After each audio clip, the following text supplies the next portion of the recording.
What's going on, y'all? It's your boy, Coach Rico La'Mar. She's already here in the building right now.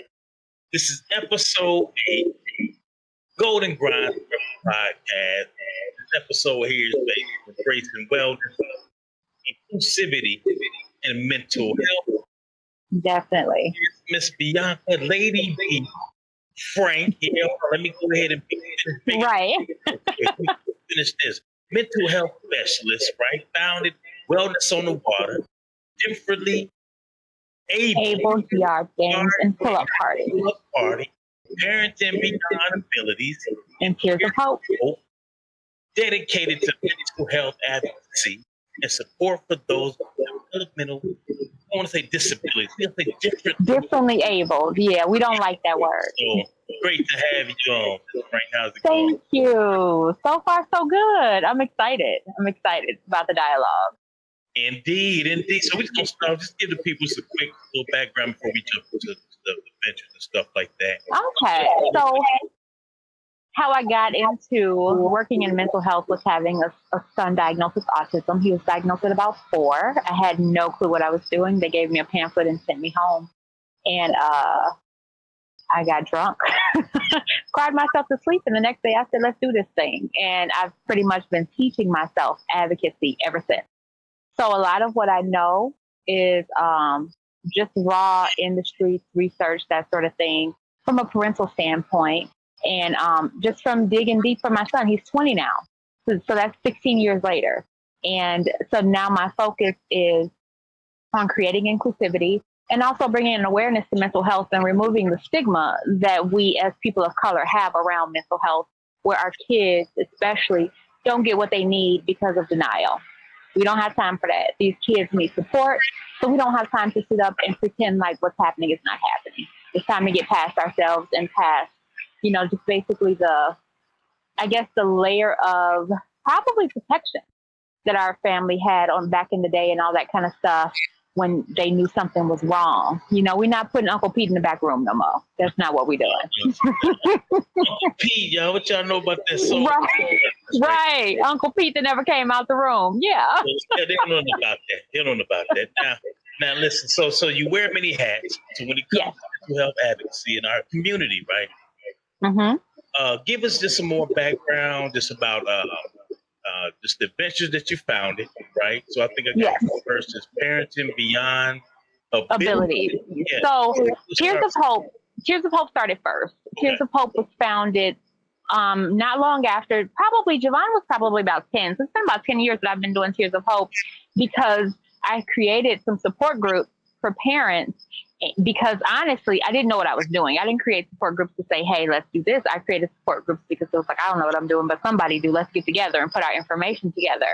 And what I realized is that a lot of special needs parents did not feel like they had a voice. They were going into doctor's appointments, parent-teacher conferences, whether it be legal matters, feeling like they had no choice but to go along with what professionals were telling them to do with their child. And one of the first things that I did was start really teaching my parents that you're the expert for your kid. I don't care what your educational background is. I don't care what a doctor says. I'm not saying not to listen to them, but I'm saying that you also have to take into context what you know about your kid. It's that thing that new parents have where what your baby needs based on how they cry. That's not something somebody can teach you or tell you. It's instinctual. And we have that when it comes to our kids. And sometimes we let it go because some professional said to do this or do that. They said my son would never speak, in doctor's appointments when he was younger. Now I can't get him to shut up. So they didn't know what they were talking about. So, I just was like, okay, so you focus on what your goal is for your child. And then you see how close they can get to the mark. They might not make the mark, but a lot of times they'll exceed it. So that's how it started, the advocacy group. And that kind of grew into working alongside, Parenting Beyond Abilities. I have a business partner that also specializes in advocacy. And we sat down and decided there's got to be another way to do it, because I had parents calling me, et cetera, and that's not a problem, but there ended up being kind of a codependency. So the goal for Parenting Beyond Abilities is workshops, teaching advocacy, breaking down IEPs, so that you walk away more knowledgeable and you don't need me at the meeting because you have the information. Absolutely. So, yeah. I kind of wanted to get a little bit more into that too. So when it comes to the workshops with families, right? Can you tell us a little bit more about the workshops, that you got, the type of topics that you cover, and kind of how are the families responding to these resources? Absolutely. A lot of times it's IEPs. IEPs are always a big one. It's this huge debate in the community about whether or not an IEP labels your child. And it does. I don't want to take anything away from that. But what a lot of people don't realize is that when your child has an IEP, you basically get to go, it means individual education plan. You get to go into that meeting and create the education plan you want for your child, regardless of what's going on in the classroom. And I think that's a win, because we know, I don't care about special needs or not, we know you cannot teach 30 kids the same and they're all learning. We know that's not true, right? It's not. That's why you have classrooms where some kids are learning and some kids are not. So what happens with an IEP is you have just gotten opened up to being able to create an individual experience for your child based on what they need, regardless of what the teacher's doing. Because you can say, yeah, I don't like when that teacher do that. I would like the parent to pull them out and take them and sit in the corner with them and do 20 minutes of this because this is what they're working on and they need work. Also, it seems like right around 9:50, they get really anxious. I would like to set up for them to just be taken to get a sip of water so they can, they're overstimulated, so they can just walk around for a bit and come back to class. It really can be a gift to be able to create that for your child, but you have to know how. And you have to know it's accessible. When they give our children IEPs, they don't tell us that piece.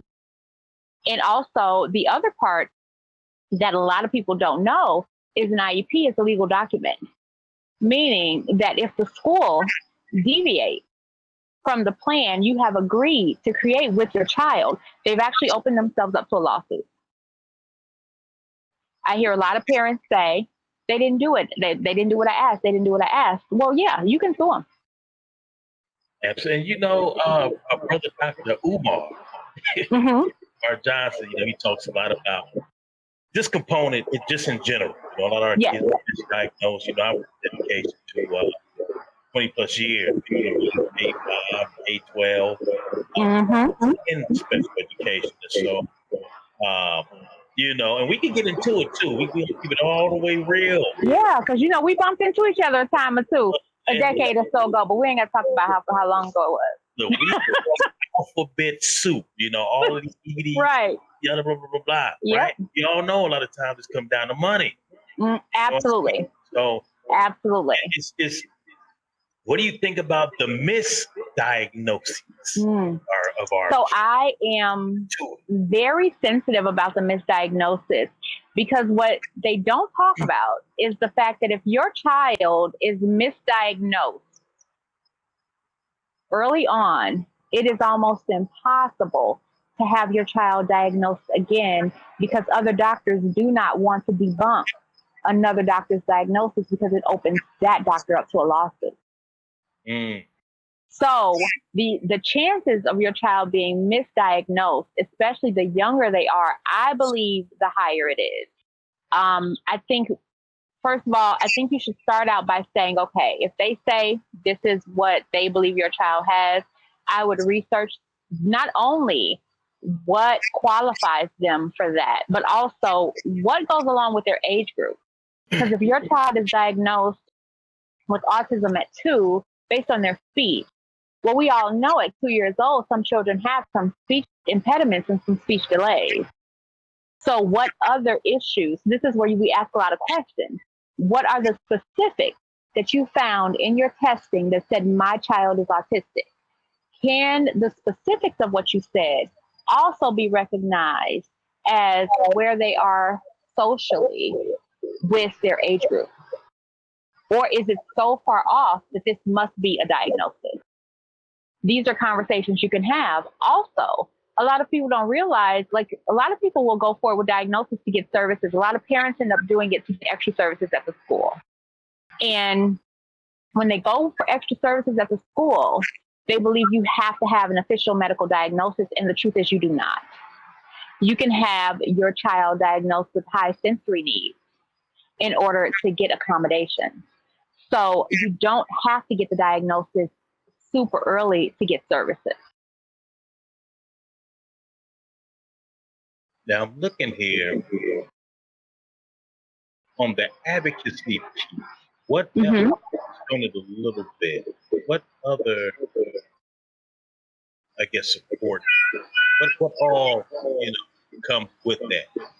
The So advocacy is everything and nothing. I have parents that call me the screen. Advocacy is the ear and the shoulder, and coming from the perspective of the support from a parent that knows exactly what that feels like and knows the struggle itself is much different from just this community that, oh, I feel so bad for you. I actually had a friend of mine say something to me the other day, and I clenched my teeth because she meant well. I just think you're so amazing to be a special needs mom, because I could never. Oh no. And I was like, I let it go. But a part of me was like, so you would throw your child away? Right. This is not, it's not a badge of honor. We work hard because we have to. Like, the success of our children is more important than whatever work ethic we need that's required to get the needs of our child met. So a big part of it is breaking the stigma. That's my first priority. I want to see where the stigma lies with you. A lot of times, believe it or not, it's more fathers than mothers. Fathers like, no, there's nothing wrong with my son. He usually go to the gym. You know how I know. He just need to get him boxed a little more. I'm getting him boxed.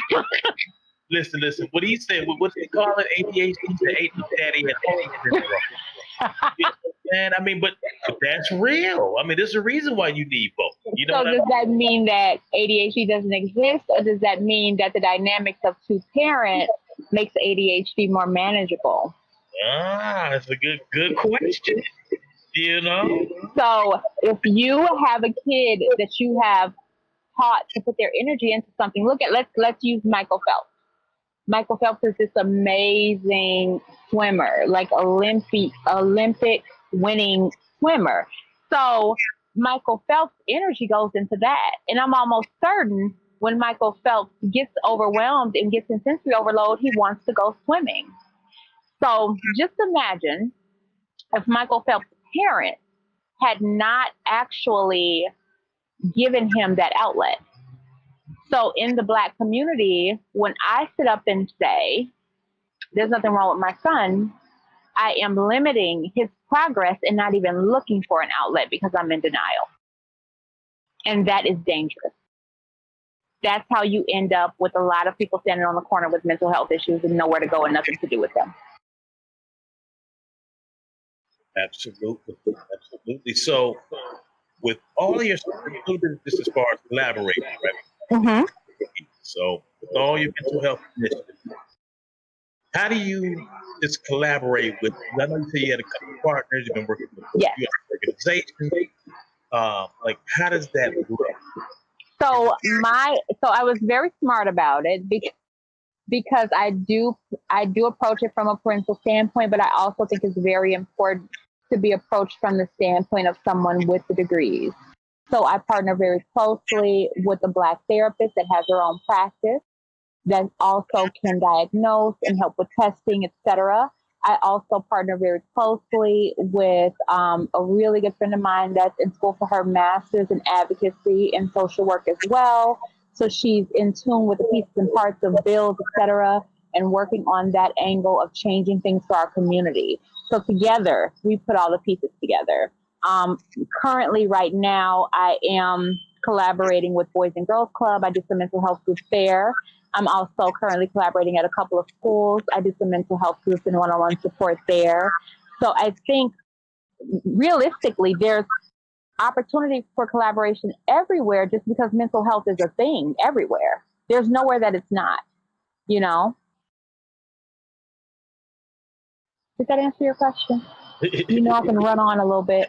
No, it does. I know that, but this is important that we need. It's really just all culture, with our culture in particular. We'll get into the topic a little bit down the line too, with regard to law enforcement, seeing yes. difference, across cultures and how things are handled. So we'll say that for a little bit later. Okay. Because I want to get into this. Because we haven't, because the only thing we can really do is discuss it because it's still happening. Right. You know what I mean? Like it's exactly an open dialogue, and how do you create the relationship? And, so I know for me, having a 6'3", 20-year-old autistic son, unfortunately, it's something that I have to do. We just moved into a new area. The first thing I do is go introduce him at the police station. And I let them know he's autistic. When my son gets overstimulated, when he gets upset, things like that, he likes to walk. And it doesn't matter what time it is. He's going for his walk. And so I want them to be aware of who he is when they see him. And I've done that in every neighborhood we've lived in as we've gotten older, because there is a genuine fear. I remember telling him one day that, unfortunately, you are more Black than you are autistic. So you have to operate as a Black young man and be autistic second. Wow. So, yeah. Man, it's heartbreaking. It's heartbreaking, but it's a real thing. Yeah, absolutely. Like I said, I know with them, part to that. I touch on this, the early intervention piece, real quick, and then we can hop back to that. So I know that you recognize how critical it is when it comes to early intervention. Yeah. One of that. So what more needs to be done, right? So when it comes to education and even the healthcare system to ensure early access to the resources. I think, first of all, acknowledging we have to do more legwork. I might get beat up for this. Uh-oh. Come on now. There is sometimes an expectation. One of the reasons that Parenting Beyond Abilities was created, because of the advocacy that I did with Tears of Hope, it became an expectation for me to do other people's work. And so it's easier to pick up the phone and call me and say, what is the what's average for this age group versus what's happening here, versus all of this information is accessible to us. And we have to be ready to go do the research and do the work, and stop relying so much on somebody else's information. I think it is a lot of self-doubt. I think it is a lot of insecurity and whether or not you know what you're doing, which is why one of the first things that I teach in advocacy is you are the expert for your child. But that's basically the first of it. Like, if you think something's going on with your child, stop making a phone call first. The first thing you should be doing is research. My child is doing this at this age. What's the average age for this? What's going on with this? Because other people are going to give you their opinion. I'm absolutely certain there is someone that's going to watch this and say, no, early diagnosis is necessary. And you should get early diagnosis because it's going to give you more support services.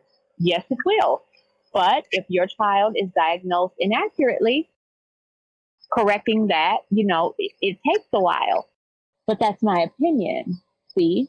So you have to be willing to go in and do the work for yourself. So stop just calling the doctor to say, hey, my child's ABC. Go look online. My child is 3. Is it realistic that they're only using 3 words instead of full sentences yet? What could this mean? What might this mean? And then you take that information and then you call the doctor, because then you have some knowledge and you have some follow-up questions.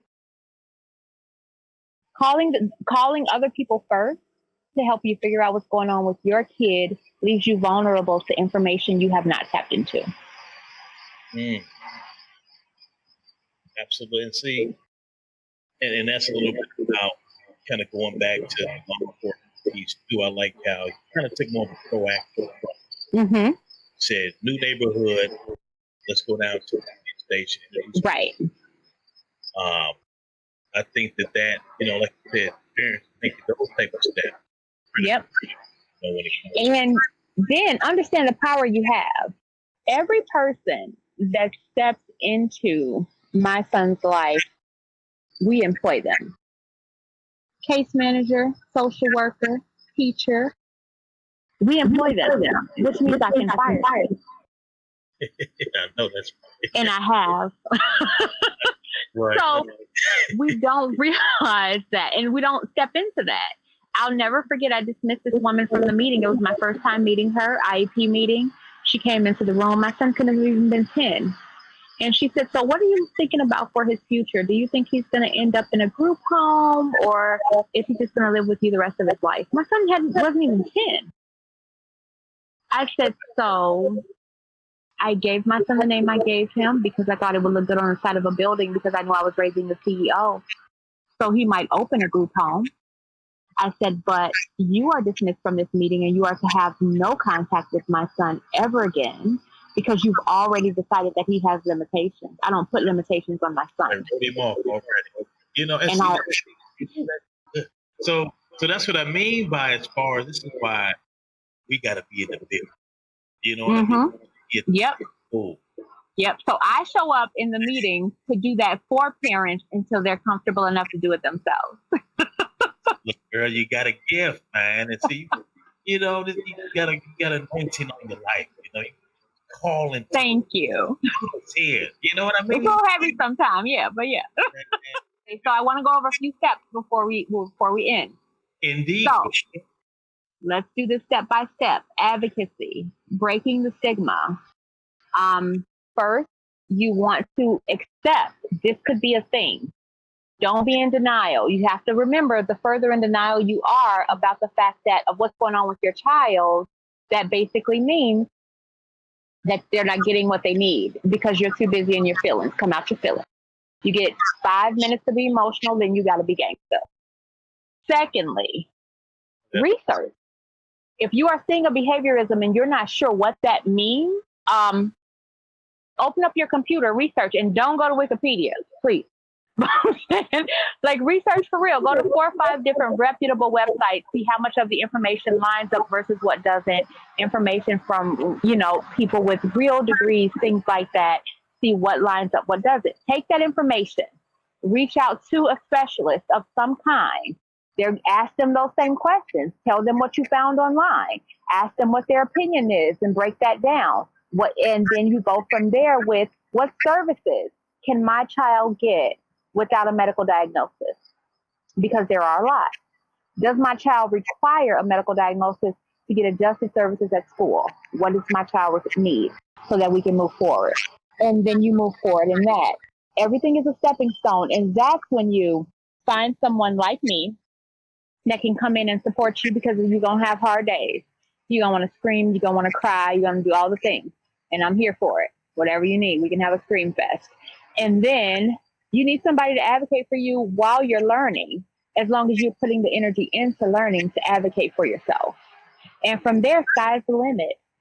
I thought my son, he was Batman and I'm his Robin. And now he's one of the most arrogant human beings I've ever met. I know that's right. But so yeah, and it's very enlightening discussion.